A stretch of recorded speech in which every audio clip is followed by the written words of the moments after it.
What is up, my pickles and picklets? It's Spontaneously Pickled here, and today we are doing the Smackdown review for the September 23rd, 2023 episode of Smackdown. So Smackdown opens up with John Cena, and Cena opens up basically talking about the things he has done since he's come back, which doesn't include wrestling. Basically, he implies that today's Smackdown is special, and he mentions that he doesn't want to do any of those other roles. He wants to wrestle. So I guess Waller was wrong. I think it was Waller, right? Didn't Waller say something about like he was retiring? Am I confusing that with somebody else? Let me know in the comments down below. Anyway, Cena then asked the fans if tonight's a good night to have a match, and they give a resounding yes.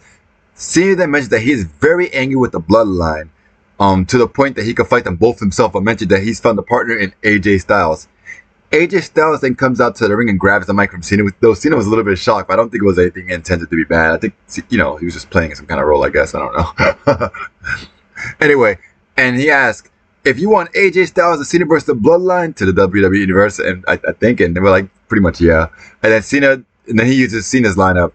You want some? Come get some, stating to the Bloodline. Jimmy Uso and Solo Sikoa then come out. They stand on the apron for a few moments, but then Jimmy jumps off first, and then Solo Sikoa slowly but steadily jumps off the apron as well.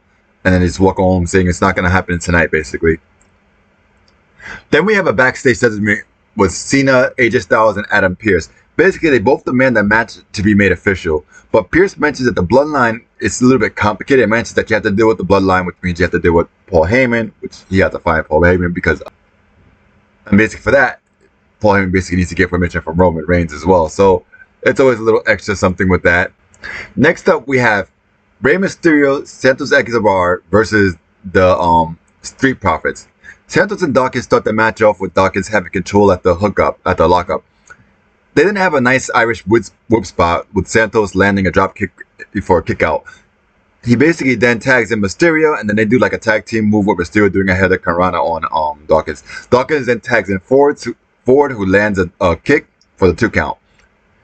Mysterio then lands a springboard crossbody, and then gets Montez out of the ring and does goes for a drop kick and then tries for a sliding dive, but then Dawkins actually pulls out Montez from the way. Santos then checks on Rey, only to get tossed by Dawkins. Rey then catches Ford on the apron and does like a flipping roll up for 2.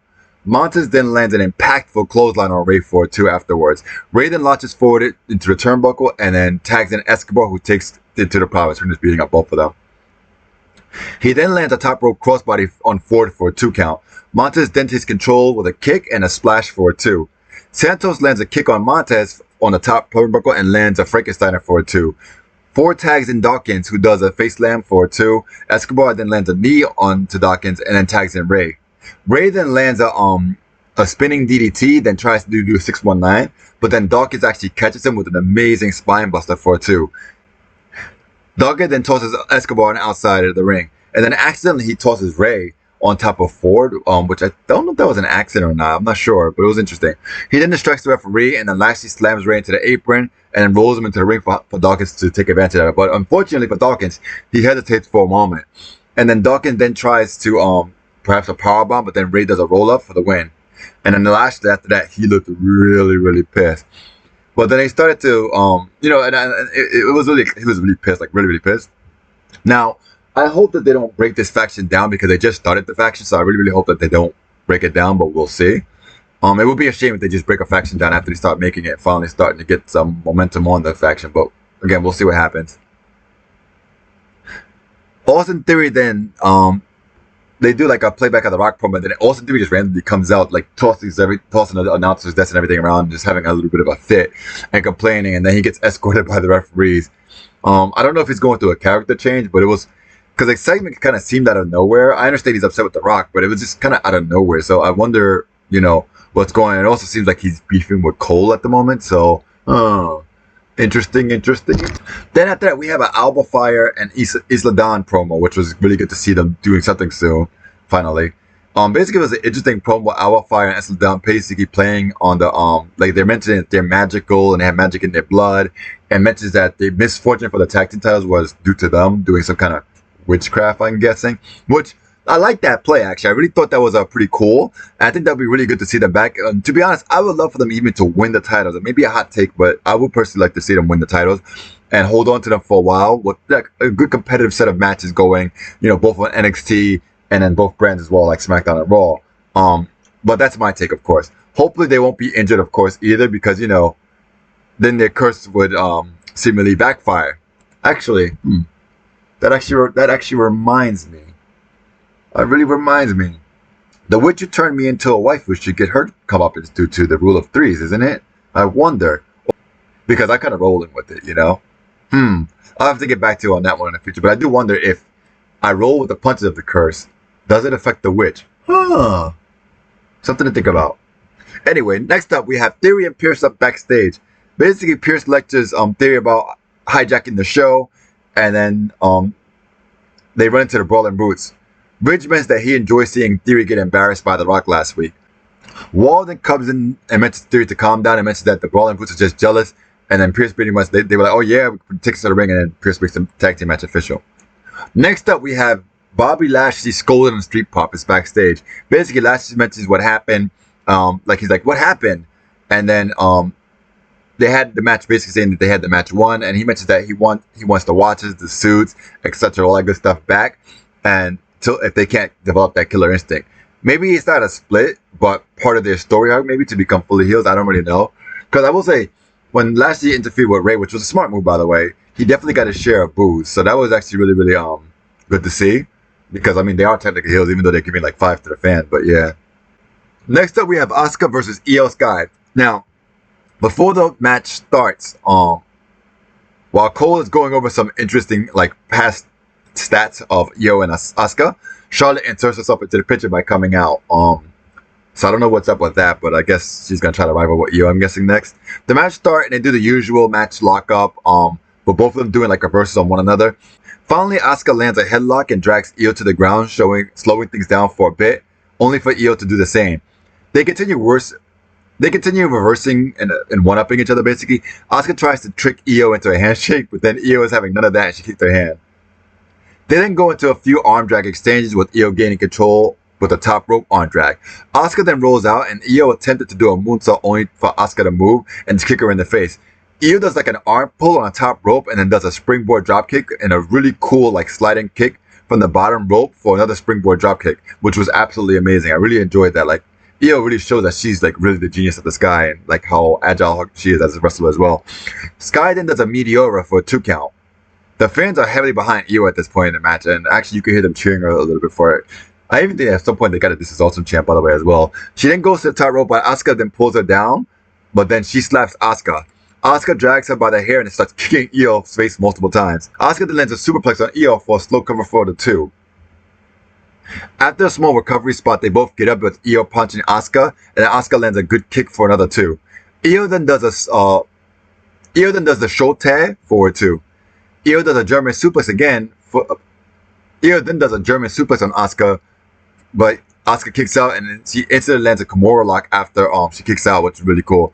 Io then lands an Enziguri. Then Asuka does lands a missile drop kick and a body bump on the turnbuckle. She then knees Io and goes into a striking combo for a 2 count. Asuka actually after that instantly jumps again into the Fujiwara armbar. Then Asuka goes on the top rope and tries to do so I don't know what she was going to do, but then Io runs up on a rope and does a springboard dropkick to Asuka, knocking her off the top rope and outside of the ring. Io then attempts to do a flying powerbomb from the outside, a sliding powerbomb. It was really cool. She ran from the ropes and she tried to slide it and then try to kind of do what Shinsuke does, but on the up front, but with the powerbomb instead. And also with, the opponent landing on the outside. But Asuka holds on, limiting the impact, but Io still does land it. Asuka then gets up right away though and tries for a kick on the turnbuckle and misses and kicks the turnbuckle. Io then lands a moonsault from the top rope, and then Io does a submission, but then Asuka rolls her up for a 2 count. Io then reverses and lands another German suplex for a very, very, very close 2 count. But then Io then also puts a crossface on Asuka, but then Asuka rolls up and lands the Asuka lock. Io then forces a break by putting Asuka's shoulders to the ground, which turns it into a pin, of course, and Asuka then kicks Io down again for a 2. Asuka lands another missile dropkick for another 2, and then they have a little back and forth, but Asuka starts lands a jumping armbar and turns it into the Asuka lock. Io then breaks it up with the roll up for 2 again. And then but Asuka rolls it back into the lock yet again. So basically Asuka just rolled up again into the lock yet again. Bayley then tries to bring her closer to Io, but then she puts Io's foot on the ropes as well as she does it. Charlotte sees this and she comes over and punches Bayley. But then Io then lands a knee on the back of Asuka's head because Asuka was like curious watching the situation, like, you know, wrestlers can't help. And then she lands the over the moonsault for the win. Now, this match itself was really, really good. I really liked it. I don't think it falls short of anybody's expectations. We always expected Asuka and Io Sky to have an amazing match with one another because, I mean, Japanese women's wrestlers are literally the best in the world. I actually do think that that they could actually have had a better finish for this like big match for them, but who knows? Maybe the rivalry's not over. I really, really do hope that the rivalry's not over, but I get this really strong feeling that it's going to be a Charlotte situation. So, oh boy, I hope not though, but we'll see what happens. I don't dislike Charlotte. I just think that other people need to be in a title. She can still contend without being in a title. You know, even though I understand why she is in title, she seems to be a big deal. Then we have a Bloodline Pierce segment. Basically, Pierce comes in and Solo like looks like he's ready to destroy him, but then he comes in and with the contract and Heyman says, as long as the match isn't tonight. Jimmy then says the contract looks good and then says that they will come out tonight to sign. Heyman gets on Jimmy stating that the decision like that requires a tribal chief's approval, who's never there. So I don't blame Jimmy and Solo for taking initiative themselves, but that's just my opinion. Solo then tells Heyman not to worry about it. There will be no one left to fight them at the fast lane. And then basically Paul's like, who gave the order? And then he calls Roman Reigns.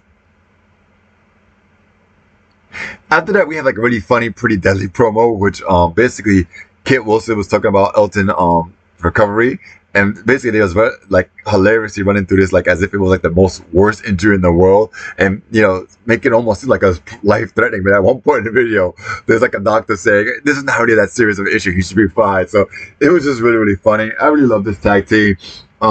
They remind me of like some of the skits they used to do back in the day, like in the early 2000s and like 90s and 2000s. Basically the Attitude Era and the Ruthless Aggression era, where they would just do some over the top skits. So that was really, really funny. Actually, really, really cool to see. Next up, we have the Brawling Brutes versus Austin Theory and Grayson Waller. Now, Theory and Butch start the match. He starts off with chops until Theory lands a huge clothesline, giving control of the match to his team. He then tags in Waller, who continues the assault with a knee to Butch's face. But then Butch then reverses and twists with like one of those joint manipulation tricks he always does, and then stops on his arm and then tags in Ridge the Fridge. Ridge spins Waller around and then does like a double hook, a double underhook suplex. He then tags in Butch, and then knees Waller and slams him to the back of the knee, while Butch comes in and does like a running like kick combo. Butch then runs to the ropes, but Theory pulls the rope down and Butch falls out of the ring. Then Theory and Waller isolate Butch onto the like their side of the ring. But then afterwards, like whilst they're fighting, Rich Holland and Butch take control of their respective opponents, and they start doing a 10 beat to the barrel with Butch on the outside and Holland on the inside of the ring, doing it to I think it was Theory was get caught by Butch if I'm not mistaken. Then in the back of the ring, Theory lands a back elbow for a 2 count. Theory and then Waller then keep Butch isolated on the corner for a bit. Waller tries to do like the 10 beat to the bottom to Butch, but then Butch reverses with again the joint manipulation, and then he tags in the Ridge, but then goes in and takes over the ring basically. He then does a double armplex for a 2. Waller gets out of the lift that Ridge was gonna do, and then tags in Theory. They both take out Ridge's knees, and then Theory does like a like punch like to Ridge for a 2, like a knockout punch pretty much. Butch and Waller then go at it, and then Butch like kind of pretty much kicks like throws Waller over the ropes pretty much. Waller tries the rolling knee thing, or I think Waller then tries to go for like a rolling stunner, I believe it was, but then Ridge intercepts with a tackle. He's gonna do it on the Butch. Ridge then power stems Theory for a 2. On the outside, Butch then does a moonsault on Waller, and then Theory reverses a move from Ridge for a roll up for a 2. He then goes for an 8 count down, but then gets a reverse slam down with an Alabama slam from Ridge. Ridge then gets Theory up in the Alabama slam, and then Butch applies a sleeper. But then Ridge basically then gets Theory, like gets on Theory more, and then Butch on the outside has Waller in the sleeper. But Waller gets out and does a rolling stunner to Butch, and then Theory lands an 8-count down for the win. Now this match was really, really good. Yes, it sucks seeing the Brutes lose all the time. It seems like they always lose, like almost all the time now. But the last few matches I've seen with them, they've seemed competitive, because there are matches where they lost fairly quick, and it's just like, what's the point of that? So it was really good to see them actually have some momentum and actually have a good fight. So I'm really happy about that. Then we had like a contract signing between John Cena and AJ Styles and the Bloodline.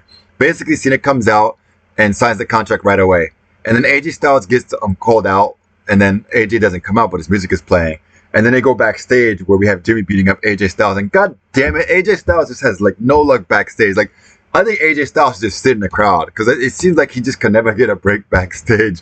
I almost feel bad for him. But anyway, Cena runs out to help out, but then, you know, Jay begins beating him up and then tossing him over and stuff. And then Solo like jumps on top of him from some equipment box or something like that. And when Solo jumped on top of it, it was like this really weird, like it was like cartoonish. It was like, you know, like it was like, okay, you know, because obviously I don't think he really landed that like on him like that, but it was just funny, like they had the whole sound effects going. Anyway, afterwards, Styles then gets stretched out. Now, when he's getting stretched out, we have Anderson coming up and whining, complaining, like, I have been telling him not to get involved with the Bloodline stuff. And Cena looked at him as if he wanted to just beat his ass personally, and I don't blame him. And that's the thing, he did go in an ambulance with AJ Styles, but even me and Yum was like, come on, dude, like really, really. So I do think that there's going to be some kind of breakup between the OC, unfortunately. But at the same time, I wonder if it's good or bad. My concern though is if they break up, what's going to happen to Anderson and what's his name? Oh my god, I don't know why I can't remember his name. Oh my lord. Hold on, I'm gonna have to hit up Google for a second. Okay, so my worry is if the OC break up, I don't know what's gonna happen with Luke Gallows and Anderson. That's my concern. You know, yeah, Anderson's getting on my nerves with his little cowardice right now, but and same as Luke Gallows, but Anderson being the more cowardly of the two. But I do wonder what they're gonna do for me, because I feel like I haven't seen him do much in general, so I'm almost curious. Are they gonna just leave WWE or get jobbed out or just go off TV? I don't know. Anyway, afterwards, the Bloodline comes out and dismantles the contract signing setup. Heyman then mentioned that he has the contract signed by the second greatest of all time, basically saying that Cena is the second greatest, which I'm assuming means by Reigns being the first. Jimmy then grabs the mic from Heyman, and the fans are cheering for Rocky, Rocky, Rocky. So I don't know if they know something like that. I don't know, but maybe they do. Jimmy then says, look what happened when you mess with the Bloodline. And if Cena was smart, he would have rode an ambulance to escape with Styles. I wonder if that's what Anderson did, but, you know, Anderson still had a business out. I guess he wouldn't be a target, right? He then mentions that Cena will end up in an ambulance and uses Heyman's line that it's not a prediction, but a spoiler. Cena then comes out and takes out Solo and beats up Jimmy in the ring. Solo then comes back in, and then Cena gets ready to do the attitude adjustment to him, but then Jimmy lands the super kick onto Cena. Solo then does a Samoan spike to Cena, and then they go stomping a down Cena. Sokoa then does another Samoan spike to Cena, and then Jimmy then does an Uso splash to Cena. Jimmy then grabs the folder from Heyman and signs it, and so does Sokoa. He then tosses it on Cena, and then does another Uso splash, and then they basically go taunting over Cena, and then SmackDown ends. Now, this SmackDown, I don't know, it felt a little bit short. Like even my recording, I'm looking at it right now, and it's comparatively short to what I usually do with SmackDown, which is not bad. I don't mind. It makes my life a little easier for recording wise. But I don't know. I felt like this SmackDown was short. I think this SmackDown was more like a SmackDown of like preparing for Fastlane, because when I think about it, I don't think they really have any official matches for Fastlane, right? Like there's not really much for Fastlane. So I think this particular SmackDown was catered to that. I do think that the few matches that they had were good. The Santos Escobar and Rey Mysterio match was like, yeah, okay. The obviously that was still good though, but more on the okay side, not like great. I will say that Asuka versus Io Sky was my favorite match of the night. I wasn't, like I said, I wasn't really a big fan of the finish though. I really would love it to have been a decisive finish, especially if they're gonna throw Charlotte into the mix. But I could be wrong. Maybe Asuka's gonna get back into it, or maybe Asuka's gonna rival for Charlotte because she got distracted by Charlotte. Because Asuka's a little bit of a chaotic character these days, which I like. So like, even though Charlotte meant to help her, she might go after Charlotte, which I don't mind either because it keeps Charlotte out of the title picture and let other people get a chance. I don't dislike Charlotte, by the way. I'm just saying I want to see a rotation or like, you know, different champions, you know, so it would be nice. And I felt like Asuka's reign was too short, by the way, right? Like I feel like it was too short. But I think this show spent a lot of time really on doing promos. I also enjoyed the Brawl and Brutes versus Austin Theory and Grayson Waller. I think they call it A-Town Down Under apparently. So that was really, really good. But I think when you think about it, this SmackDown only had 3 matches. So this SmackDown was more focused on planting seeds and storytelling for it. But anyway, with that being said, this is going to wrap up this video. So with that all being said, don't forget to like, comment, and subscribe. And also click the notification bell. And Spontaneously Pickled is out. See you guys.